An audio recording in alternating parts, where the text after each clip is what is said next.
The 5 leading amateurs from each of New Zealand's 15 districts converged on New Plymouth Golf Club for a week-long battle to be crowned Toro Interprovincial champions. Saturday's semi-finals saw Division 1 winners Wellington take on Division 2 runners-up North Harbour. Harbour last won the Toro Interprovincials in 2005 and took the early ascendancy when Mark Hudson overpowered Ben Slavin 5-4 in the battle of the number 4s.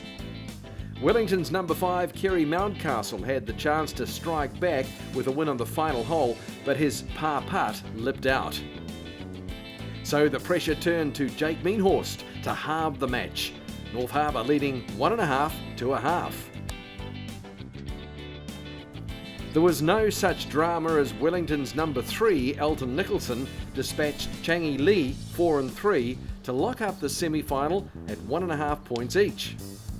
Unbeaten all week, Daniel Hillier continued his impressive form against Harbour number 1 Jason Gulasekaram. The Wellingtonian was 8 under through 12 holes, en route to winning 4 and 3 to have the boys from the capital a half point away from the final.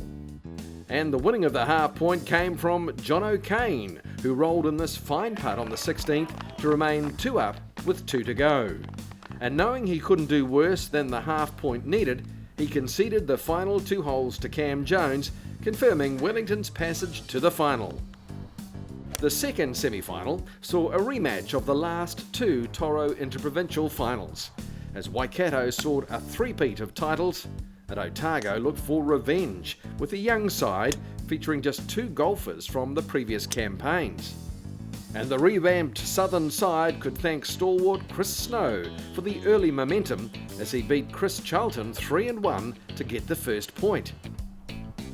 With Otago number 4 Michael Smith defeating Charlie Smale 1 up, the Blue and Golds ramped up the pressure as young Cromwell teen Inia Logan halved his match with Matt Morris. With the final 2 matches coming up 18 sitting at all square, Waikato needed a miracle to keep their hat-trick hopes alive, and Nick Coxon very nearly produced the goods. That left the door open for Brandon Hodgson to halve the match and send Otago through to their 3rd final in 3 years, finally getting the better of the mighty Waikato side. Standing in Otago's way of ending a 34-year title drought were the most successful side in Toro Interprovincial history.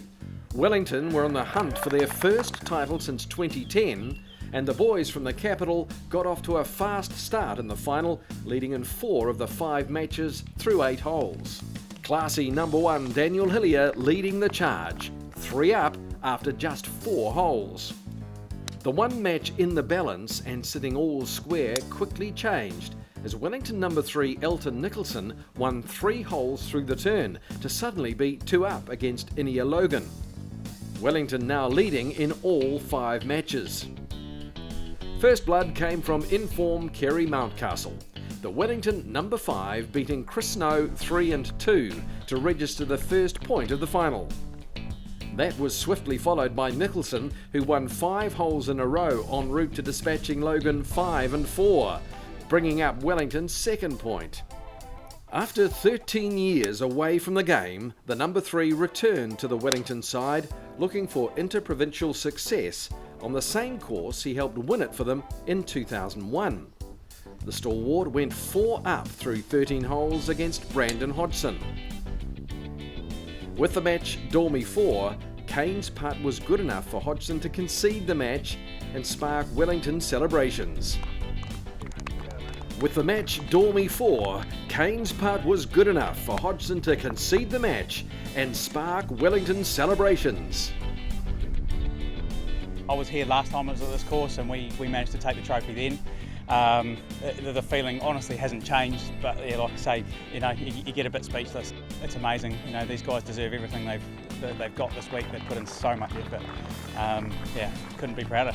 It feels amazing. I mean, the individual successes I don't think compare anything to this. You're here as a team, and when it all comes together, the work you've put in previous 12 months beforehand, and seeing it all come together with this bunch of guys, it's just, it's a dream come true, really. Wellington once again showing why they're the most successful side in Toro Interprovincial history.